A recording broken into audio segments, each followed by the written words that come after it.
Eh bien, bonjour à tous et bienvenue sur un nouvel épisode de DataWash. Bonjour Axel. Salut Bertrand. Aujourd'hui, on change un petit peu le format. On va parler en premier d'un plus gros article et après, on va parler un peu plus des news de manière succincte. Donc, en principal news, on va parler d'un article de Daniel Beach qui pousse peut-être un coup de gueule, mais en tout cas qui essaye de remettre en cause l'architecture médaillon de son Et point de vue. plus l'appellation, Ouais. architecture médaillon. Mhm. Il dit que ils inventent pas l'eau chaude. Non, clairement Ils pas. inventent pas l'eau chaude. C'est exactement ce qu'il décrit dans son article. Et en gros, le contexte en fait de ça, de l'architecture médaillon, et que Daniel Beach aborde, c'est le fait que cette appellation vient de Databricks aux alentours de 2020. Je suis vu entre 2020 et 2022, c'est là où ils ont vraiment poussé cette appellation-là d'architecture médaillon. Le concept derrière ça, c'est le fait d'avoir plusieurs couches de données, donc bronze, silver, gold, pour structurer les données dans un data lakehouse, qui est un peu le nouveau paradigme depuis quelques années. Pour rappel, donc la partie bronze, c'est là où on va avoir des données brutes. La partie silver, c'est là où on va avoir une couche de nettoyage des données. Et la partie gold, c'est un peu l'équivalent du data mart. C'est là où il va y avoir vraiment les... On l'expose. Ouais, c'est ça, par le métier. Et donc de base, ça pouvait paraître assez clair, le fait qu'il y ait 3 couches, mais des fois, ça pouvait apporter aussi de la confusion. Est-ce qu'il y a toujours besoin d'avoir une couche gold, par exemple? On va en parler après.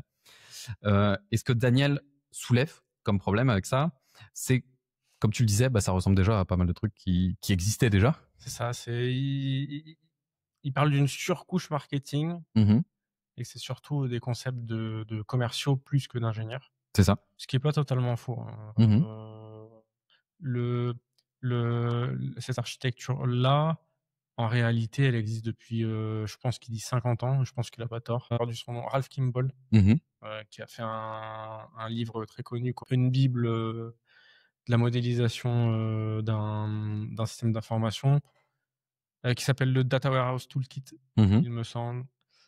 Il évoque déjà ce qu'on appelle aujourd'hui la couche bronze, qu'on appelait staging pour brut, et ensuite le data warehouse qui prenait en compte les faits et les dimensions, les tables de faits, facts, et les tables de dimensions. Qui décrit en fait. Où tu vas plutôt avoir tes référentiels et tes slow changing dimensions, les données qui bougent pas beaucoup. Et moi, je suis plutôt d'accord avec lui sur le principe. Pour le coup, ce qu'il dit, ce qui est intéressant, c'est qu'il dit je suis utilisateur de Databricks et je trouve que c'est un bon produit. Donc, il n'a pas une dent contre l'entreprise ou le produit, l'écosystème qu'il propose. Ouais. Mais il dit au bout d'un moment, il faut arrêter le marketing à outrance. Ouais. Et il remonte qu'on est quand même installé sur des c'est comment l'expression? Des pieds de géant? Où en fait, la plupart des concepts existent depuis assez longtemps et ont très bien été conçus. Ouais. Alors oui, ça fait une belle appellation. Mais je pense qu'il a surtout peur pour les nouveaux ingénieurs, ceux qui rentrent sur le marché, là, ou ceux qui sont en train de se former. Il évoque aussi le fait qu'il y ait des débats qui durent sur c'est quoi la vraie différence entre Silver et le Gold, surtout si on essaye vraiment de respecter, comme tu disais, les jeunes ingénieurs. Ils veulent absolument bronze, Silver, Gold, alors qu'en fait, quand tu te poses dessus, le Gold, c'est facultatif. C'est pas toujours nécessaire. Ouais. Avoir un data mart, avoir une table d'agrégation, c'est pas obligé toujours après. Donc effectivement, ça peut apporter finalement plus de couches. Ça peut apporter une couche supplémentaire par rapport à ce qui pouvait exister et ce qui est nécessaire. Trop d'abstraction aussi. Ouais, clairement. Potentiellement. Ça peut apporter aussi plus de stockage du coup. Et donc ça rapporte aussi plus d'argent à Databricks. Ouais. Trop de data mart. Effectivement. Donc ouais, effectivement, Daniel, ce qui critique principalement, c'est comme tu disais, les abus de langage, le fait que ça n'a rien de révolutionnaire, que c'est juste une reformulation marketing. Des fois, ça peut apporter un manque de clarté. Et il disait que Databricks explique pas bien, en plus là-dessus, et qui laisse beaucoup les devs interpréter par eux-mêmes. Qu'est-ce qui pourrait vraiment être la partie gold, et que ça peut apporter aussi une complexité inutile, comme je le disais juste avant, le fait qu'on essaye vraiment de mettre 3 couches alors qu'on a besoin que de 2. malgré tout, Daniel, il n'est pas anti-nouveauté, comme tu disais, il travaille sur Databricks. Il trouve qu'il y a des innovations qui sont utiles, mais il trouve qu'il faut faire attention à ne pas réinventer la roue juste pour vendre derrière. Donc lui, ce qu'il conseille, c'est vraiment de rester pragmatique et garder ce qui marche déjà. On parlait de staging tout à l'heure, donc on peut parler de RAW aussi. Rester sur des modèles en étoile, rester sur du fact, des tables de fait, des tables de référentiel, et éventuellement rajouter des data marts quand c'est nécessaire. Donc finalement, pour conclure sur cet article, on pourra dire qu'il faut surtout pas prendre pour argent comptant tout ce qui est des mots révolutionnaires comme ça, modern data stack et architecture médaillon que mettent en avant les éditeurs de SaaS comme Databricks. Qu'il faut absolument garder un œil critique sur ce qui est utilisé, qu'il faut pas juste se dire tiens, ça s'est mis en place, on en parle tout le temps, enfin on en parle un peu partout, hop, on le met en place sans vraiment y réfléchir. Il faut toujours avoir vraiment une approche, est-ce que c'est vraiment utile pour notre contexte? Est-ce qu'on a besoin de passer par un projet de refonte, remodélisation, refactoring, etc. de ce qu'on a déjà? Et aussi de se rappeler que le plus simple, c'est souvent ce qui est le mieux, surtout pour les architectures compliquées. Exactement. Et c'est ce que j'aime bien souvent dans le compétence pour moi d'un ingénieur, c'est aussi comment faire simple quand c'est complexe. Rendre les choses simples. Et ça, il y a peu de gens qui savent vraiment très bien le faire. Ouais. Et c'est ça la vraie plus-value d'un ingénieur. C'est pas de monter des systèmes ultra complexes que seulement une élite peut comprendre. Ouais. C'est de monter une architecture et une manière développée pour que ce soit accessible au plus de monde possible, malgré la complexité derrière le projet. Voilà, donc maîtriser les fondamentaux et pas se laisser avoir par tout l'aspect marketing. Alors après, ça reste le jeu, hein. Faut bien qu'ils vendent leurs produits et qu'ils fassent des papiers, des conférences, etc. Mais je pense qu'il faut avoir un juste milieu comme beaucoup de moments quoi, et de contexte dans la vie, quoi. Bien sûr. Et par rapport à la complexité, c'est aussi ça qui fait l'expérience. La personne, qu'elle est junior, intermédiaire, senior. Parce que je pense que quand on est junior, c'est pas toujours facile de découper, enfin de simplifier vraiment un problème complexe.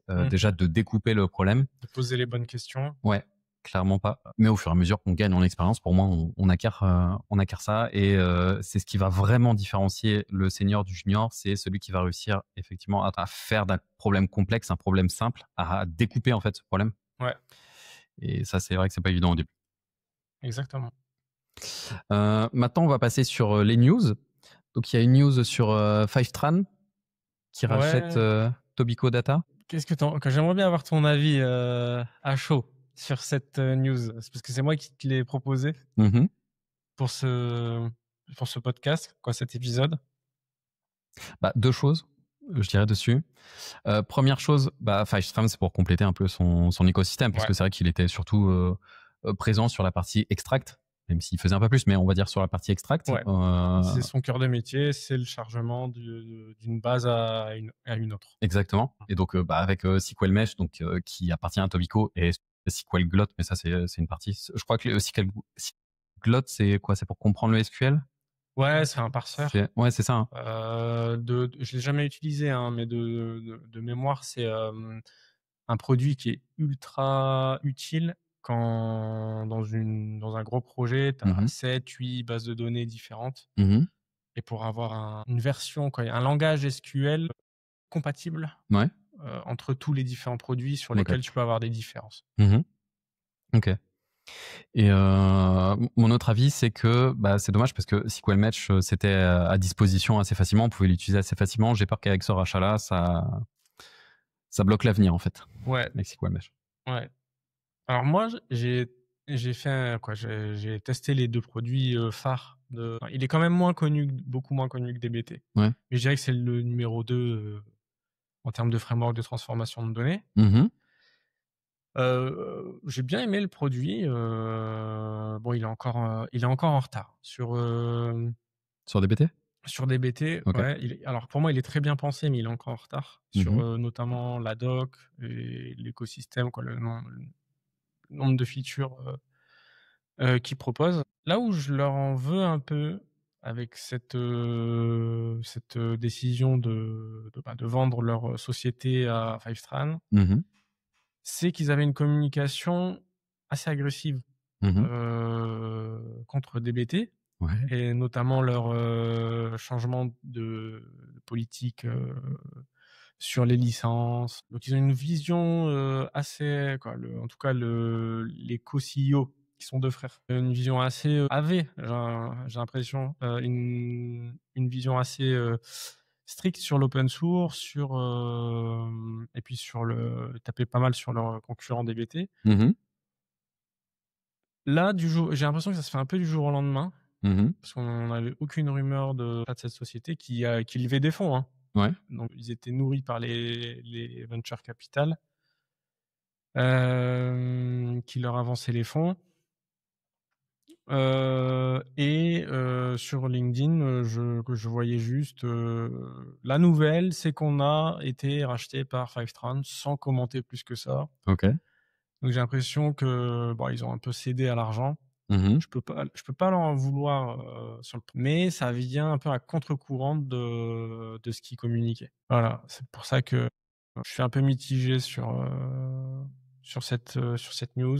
Mmh. À voir, après ils peuvent me faire mentir et proposer, une politique qui restera très ouverte et très accessible. Ça, on va le savoir après, oui. On le saura, prochainement. Mmh.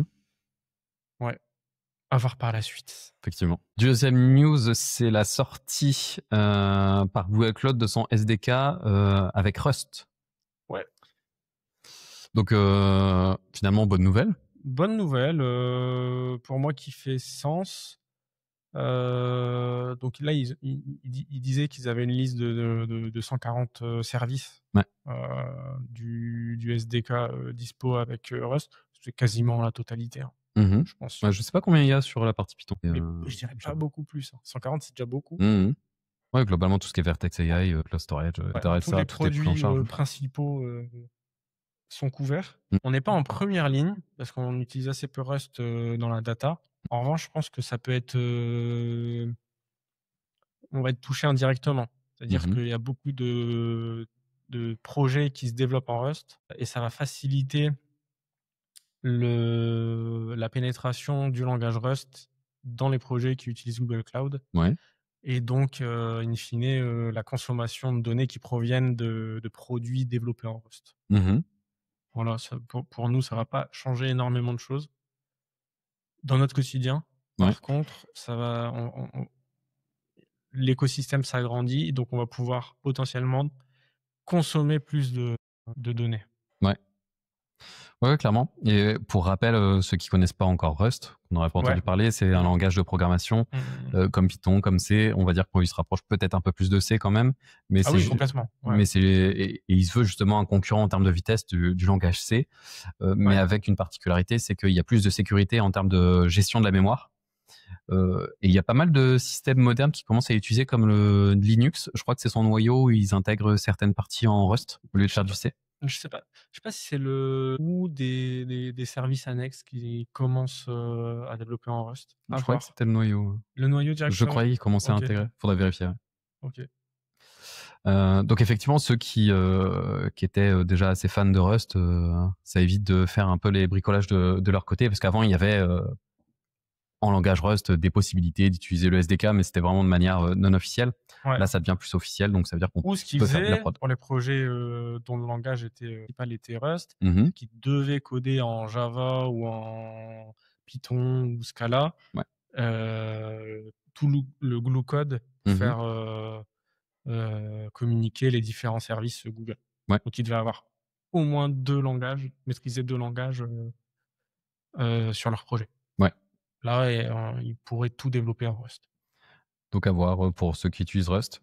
N'hésitez pas à nous faire des retours si vous utilisez Rust déjà pour gérer du Google Cloud. Dernière news, donc c'est BigQuery qui introduit le concept, ou en tout cas le service de soft failover pour le disaster recovery. Donc il y a beaucoup de mots ouais.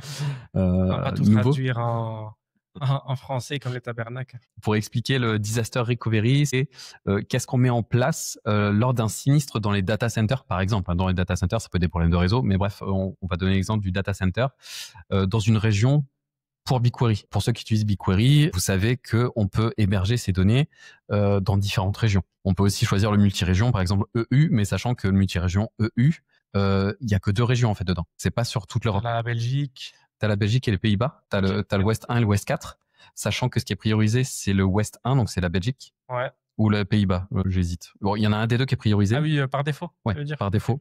C'est juste que l'autre, c'est si jamais il y a une surcharge sur le premier, ça va être dans l'autre. Mais c'est pas non plus sur les deux en simultané. Le stockage des données. Donc ça veut dire que, imaginons, on stocke toutes les données même sur le EU, une multi-région EU, ou sur une autre région. Si le data center, sachant que c'est toujours découpé en plusieurs zones, donc en plusieurs data centers, mais imaginons la région, elle pète complètement, il n'y a plus les données. Donc souvent, dans les entreprises, ce qui est recommandé, c'est de prévoir un plan de sauvegarde, de backup.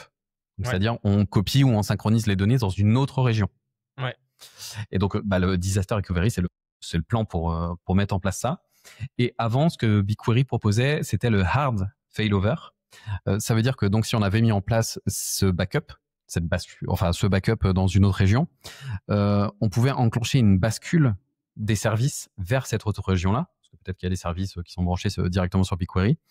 Ça pouvait être très rapide parce que tu as juste à déconnecter, à brancher sur l'autre. Sauf que il y avait un problème de synchronisation, ce qui fait que les données étaient pas totalement disponibles directement dans cette nouvelle région. Il fallait un temps pour que tout soit vraiment accessible. Alors que là, ce qu'ils proposent, c'est le soft failover.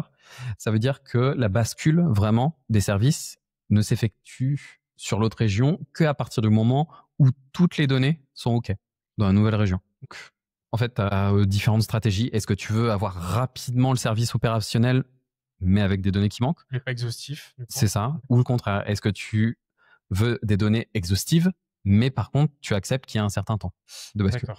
Donc là, c'est à voir. Mais en tout cas, il y a les deux. Donc ça permet vraiment aux entreprises de faire des tests dans leur stratégie de backup, pour utiliser un autre mot que disaster recovery. Surtout pour les banques qui pourraient utiliser le cloud ou la santé. C'est vrai que dans ma mission, je travaille sur une stratégie de backup là, en ce moment. Parce que c'est important. Alors moi, je sais qu'il y a en français, on dit le PRA. Le PRA, je connaissais même pas le terme. Plan de récupération. C'est quand même important. Moi, je connaissais pas le terme français. Qu'est-ce que ça veut dire, PRA? Plan de reprise d'activité. Donc, ouais, ce que je disais, c'est qu'il y a un projet en cours là chez mon client de faire toute une stratégie de plan de reprise d'activité. Mais je suis pas dedans, donc dans ce projet-là. Mais effectivement, c'est le genre de news qui peut aller dans le sens de ce genre de projet-là. Et surtout que c'est hyper important pour une entreprise. On pense que c'est pas important parce que ça va pas arriver. Le jour où on s'y trouve confronté et qu'on a un PRA testé et qui fonctionne, là on dit merci. Ouais, clairement. Parce que on espère que ça arrive jamais, mais il peut y avoir n'importe quoi qui... Ça arrivera forcément. Donc effectivement, il faut... C'est la loi. On peut rien contre ça. Eh bien, merci à tous d'avoir suivi cet épisode de Data Watch. Comme d'habitude, certains sujets vous intéressent, n'hésitez pas à nous mettre des commentaires. On pourra répondre et échanger. Ça nous fera plaisir aussi d'échanger avec vous pour approfondir certains. Pour info, je vais prochainement relancer ma newsletter et je vais cibler surtout des sujets liés à SQL. Et je mettrai le lien d'inscription en commentaire. Pareil, comme d'habitude, si vous souhaitez nous retrouver, vous pouvez voir nos profils directement sur LinkedIn. On est disponible sur YouTube, Spotify et Apple Podcast. Si ça vous a plu, pensez à noter sur les différentes plateformes, à vous abonner aussi pour nous suivre et voir les nouvelles sorties des vidéos. Ça aide vraiment beaucoup pour la visibilité. Merci encore, merci Axel, merci à toi. Et à bientôt. Bye.